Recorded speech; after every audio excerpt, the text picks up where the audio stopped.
ഓം ശ്രീനാരായണ പരമഗുരവേ നമഃ. സജ്ജനങ്ങളെ, ആനന്ദകരമായ ഒരു ജീവിതം നയിക്കുക എന്നത് എല്ലാവരുടെയും ആഗ്രഹമാണ്. എന്നാൽ ഈ ആനന്ദം നാം കൈവരിക്കുന്നത് പലവിധ മാർഗങ്ങളിലൂടെയാണ്.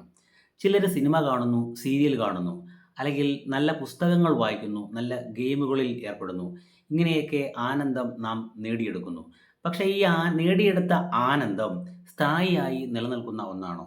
ഈ സ്ഥായിയായ ആനന്ദത്തിന് നാം എന്താണ് ചെയ്യേണ്ടത് എന്ന ചോദ്യം ഇവിടെ പ്രസക്തമാവുകയാണ്. ഈ സ്ഥായിയായ ആനന്ദത്തിന് നാം ചെയ്യേണ്ടത്, നാം നമ്മളോട് തന്നെ ഈ ചോദ്യം ചോദിക്കുക: നീ സ്വസ്ഥനായിട്ടാണോ ഇരിക്കുന്നത്? അപ്പോൾ ചോദിക്കുന്ന ചോദ്യം, സ്വസ്ഥത എന്നാൽ എന്താണ്? സ്വസ്ഥത എന്നാൽ നാം നമ്മിൽ തന്നെ നിലനിൽക്കുന്ന അവസ്ഥ, അല്ലെങ്കിൽ ഞാനായിരിക്കുന്ന അവസ്ഥ. അതാണ് സ്വസ്ഥത എന്ന് പറയുന്നത്. ഈ സ്വസ്ഥത നേടണമെങ്കിൽ നാം രണ്ട് കാര്യങ്ങൾ അറിയേണ്ടതുണ്ട്. നാം ഈ മൊത്തം പ്രകൃതിയുടെ ഭാഗമാണ്, അല്ലെങ്കിൽ നാം ഈ മൊത്തം പ്രകൃതിയിൽ നിന്നും വേറിട്ടല്ല ഇരിക്കുന്നതെന്ന് നാം അറിയേണ്ടതുണ്ട്. അതാണ് ഒന്നാമത്തെ കാര്യം. രണ്ടാമത്തെ കാര്യം എന്തെന്ന് പറഞ്ഞാൽ, നാം ഈ മൊത്തം പ്രകൃതിയുടെ ഭാഗമായിരിക്കുന്ന അവസ്ഥയിലും പ്രകൃതി സഹജമായ ഒരു വ്യക്തിത്വം നമുക്കുണ്ട്. അതായത് നമുക്കൊരു ആന്തരിക പ്രകൃതിയുണ്ട്. എല്ലാവരിലും ആന്തരിക പ്രകൃതിയുണ്ട്. എല്ലാവരുടെ ആന്തരിക പ്രകൃതിയും വ്യത്യസ്തമാണ്. അപ്പോൾ നാം നമ്മുടെ ആന്തരിക പ്രകൃതിയെ കണ്ടെത്തുകയാണ് ചെയ്യേണ്ടത്. അങ്ങനെ നാം നമ്മുടെ ആന്തരിക പ്രകൃതിയെ കണ്ടെത്തി അതിന് അനുയോജ്യമായ ജീവിത സാഹചര്യങ്ങളും തൊഴിൽ സാഹചര്യങ്ങളും നാം കണ്ടെത്തിയാൽ നമ്മുടെ ആന്തരിക പ്രകൃതിയും ബാഹ്യ സാഹചര്യങ്ങളും തമ്മിൽ ഒരു ഇണക്കം വരികയും അതിൽ നിന്നും നമുക്ക് സ്വസ്ഥത കൈവരിക്കാൻ സാധിക്കുകയും ചെയ്യുന്നതാണ്. എന്നാൽ പ്രത്യക്ഷത്തിൽ ഇവിടെ നടക്കുന്നത് എന്താണ്? സമൂഹം കൽപ്പിക്കുന്ന, മാന്യത കൽപ്പിക്കുന്ന തലങ്ങളിലേക്ക് എത്തിപ്പെടാനാണ് ഭൂരിഭാഗം ആളുകളും ശ്രമിക്കുന്നത്. അങ്ങനെ ശ്രമിക്കുന്നതിൻ്റെ ഏറ്റവും വലിയ ഉദാഹരണമാണ് മാതാപിതാക്കൾ സ്വന്തം കുട്ടികളുടെ മേൽ വെച്ച് പുലർത്തുന്ന അമിതമായ ആഗ്രഹങ്ങൾ. അതായത് ഇത് ആന്തരിക പ്രകൃതിയും ബാഹ്യ സാഹചര്യങ്ങളും വ്യത്യാസപ്പെടാൻ കാരണമാവുകയും കുട്ടികളുടെ ഭാവി തന്നെ തുലയാൻ കാരണമാവുകയും ചെയ്യുന്നു. ഇത് നമുക്ക് അനുയോജ്യമല്ലാത്ത ഒരു വസ്ത്രം നാം അണിയുന്നത് പോലെയാണ്. പിന്നീട് അനുയോജ്യമായ രീതിയിൽ നാം മാറുന്ന അവസ്ഥയെ ഒന്ന് ചിന്തിച്ചു നോക്കുക. അങ്ങനെ അനുയോജ്യമായ രീതിയിൽ മാറാൻ സാധിച്ചില്ല എങ്കിൽ ജീവിതം നിരാശയിലേക്ക് പോവുകയും അത് വീണ്ടും മദ്യത്തിനും മയക്കുമരുന്നിനും പുറകെ പോയി ജീവിതം നശിക്കുന്നതുമായി തീരുന്നതാണ്.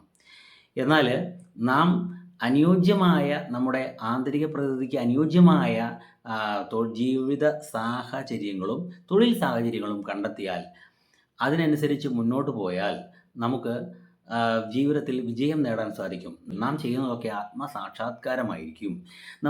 നാം കാണുന്നതൊക്കെ നമ്മുടെ ആത്മദർശനങ്ങളായിരിക്കും. ഇത് നമുക്ക് നമ്മുടെ സമയം എങ്ങനെ പോകുന്നു എന്ന് പോലും നമുക്കറിയാൻ വയ്യാതെ നമുക്ക് വളരെ ആനന്ദം നൽകുന്നതാണ്. നമ്മൾക്ക് പരിപൂർണ സംതൃപ്തി നൽകുന്ന ഒന്നാണ്. ഇതിനെയാണ് പരമാനന്ദം എന്ന് പറയുന്നത്. ഇതാണ് ശരിക്കും സ്വസ്ഥത എന്ന് നമ്മുടെ സ്വസ്ഥത എന്ന് പറയുന്നത് ഇതാണ് ശരിക്കും. നമ്മുടെ ജീവിത സാഹചര്യവും തൊഴിൽ സാഹചര്യവും നമ്മുടെ ആന്തരിക പ്രകൃതിയുമായി ഒത്തിണങ്ങി വരുമ്പോൾ ലഭിക്കുന്ന ആ സ്വസ്ഥത, അതാണ് ഏറ്റവും വലിയ ആനന്ദം നൽകുന്ന ഒന്ന്. ഇതിനെയാണ് മഹാഗുരു പരയുടെ പാല് നുകർന്ന ഭാഗ്യവാന്മാർക്കൊരു 10,000 ആണ്ടൊരു അല്പനേരം എന്ന് ആത്മോപദേശ ശതകത്തിലൂടെ പ്രസ്താവിച്ചിരിക്കുന്നത്. അതുപോലെ നമ്മുടെ ആന്തരിക പ്രകൃതിയെ നാം തന്നെയാണ് കണ്ടെത്തേണ്ടത്. മറ്റാർക്കും നമ്മുടെ ആന്തരിക പ്രകൃതിയെ കണ്ടെത്താൻ സാധിക്കുകയില്ല. മാതാപിതാക്കൾക്കോ കൂട്ടുകാർക്കോ ബന്ധുജനങ്ങൾക്കോ ആർക്കും നമ്മുടെ ആന്തരിക പ്രകൃതിയെ കണ്ടെത്താൻ സാധിക്കുകയില്ല. അതിനാൽ നാം തന്നെയാണ് നമ്മുടെ ആന്തരിക പ്രകൃതിയെ കണ്ടെത്തി അതിനനുയോജ്യമായ സാഹചര്യങ്ങളിൽ നാം ഇണക്കേണ്ടത്. ഇതിനെയാണ് സ്വധർമ്മം എന്ന് പറയുന്നത്. ഇങ്ങനെ സ്വധർമ്മം വിട്ട് മറ്റാളുകളെ മാതൃകയാക്കി നമ്മുടെ ജീവിതം കെട്ടിപ്പടുക്കുകയാണെങ്കിൽ അത് നമ്മളോട് ചെയ്യുന്ന അനീതിയായിരിക്കും. അവരെ പ്രകൃതിക്ക് അധീനമായിട്ടായിരിക്കും നമ്മളിപ്പോൾ ഇവിടെ നമ്മുടെ ജീവിതം മുന്നോട്ട് പോവുക. അങ്ങനെ അവരെ പ്രകൃതിക്ക് അധീനമായി ജീവിതം മുന്നോട്ട് പോയാൽ സംഭവിക്കുന്നത് ജീവിതത്തിൽ അസ്വസ്ഥതയുണ്ടാകുന്നു. ഓരോ നിമിഷവും തള്ളി നീക്കാൻ വളരെ ബുദ്ധിമുട്ടുള്ളതായി തീരുന്നു.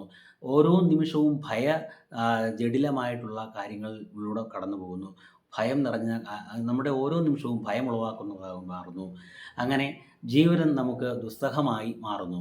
ഇതിനെയാണ് അപരപ്രകൃതിക്ക് അധീനമായി പോവുക എന്ന് പറയുന്നത്.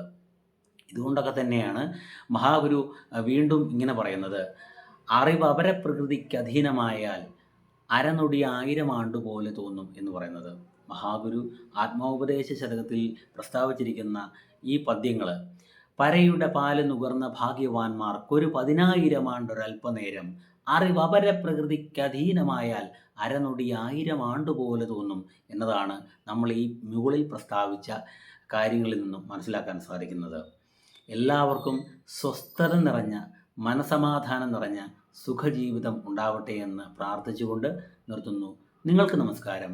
ഗുരുധർമ്മം ജയിക്കട്ടെ.